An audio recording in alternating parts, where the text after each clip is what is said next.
Puis, après les coups, après les menaces, elle murmura « Je ne suis pas seule ». Les prêtres prirent ces mots comme une révélation. Ils notèrent dans leur registre « L'enfant est lié aux esprits des vents, à la pluie et au feu ».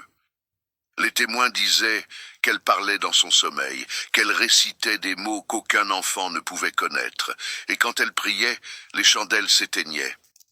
Les inquisiteurs écrivirent dans leur rapport « Ses yeux changent de couleur, sa voix n'a plus celle d'une enfant ». Mais d'autres, plus discrets, murmurèrent entre eux « Et si elle disait vrai ?»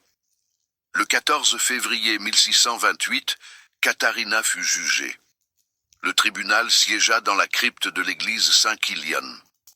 Il faisait froid, si froid que la buée sortait des bouches des juges comme des esprits. L'enfant fut placé devant eux, les pieds nus sur la pierre. Le prêtre lut les accusations. Alliance avec le démon, causerie avec les morts, malédiction des récoltes.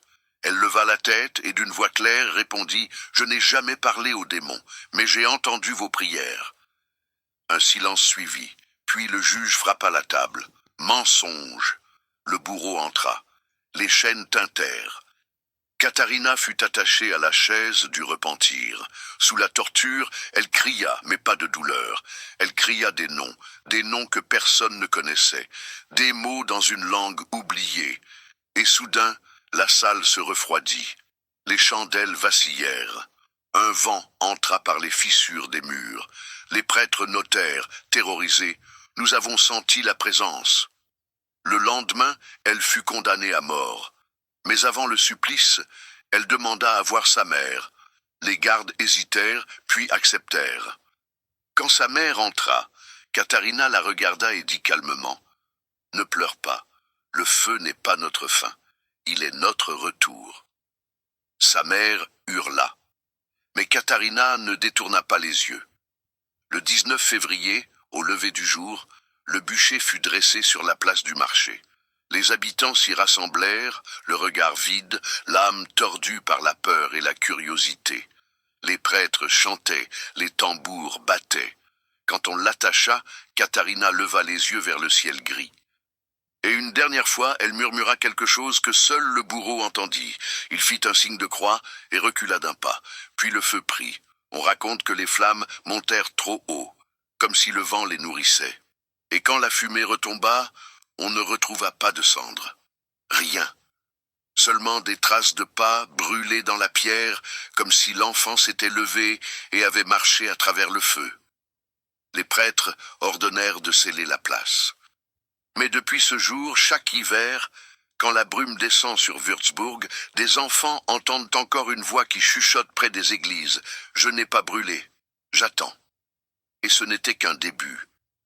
Car l'histoire de Katharina éveilla une peur nouvelle, celle d'une malédiction transmise par le sang, par le souvenir, par la terre elle-même.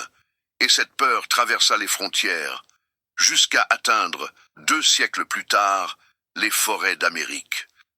Où une autre famille, une autre nuit, entendit la même voix murmurer dans le vent. C'est là que commence la prochaine histoire. Les malédictions de Belle Point, Tennessee, 1817.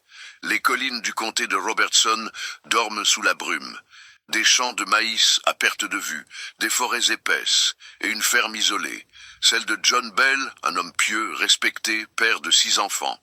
Mais cette année-là, quelque chose changea dans la maison. Quelque chose d'invisible, d'abord léger comme un souffle, puis de plus en plus présent. Les nuits devinrent longues, les chevaux hennissaient sans raison, les portes se fermaient d'elles-mêmes, et les murs murmuraient. Un soir d'automne, la fille de John, Betsy, entendit pour la première fois une voix derrière sa fenêtre. Une voix de femme, vieille, rauque. Elle disait « Je t'attendais ». Le lendemain, Betsy trouva, près du puits, une poupée faite de brindilles et de cheveux humains. Ses yeux étaient cousus avec du fil rouge, et autour de son cou, une corde miniature. Les domestiques jurèrent que personne ne s'était approché.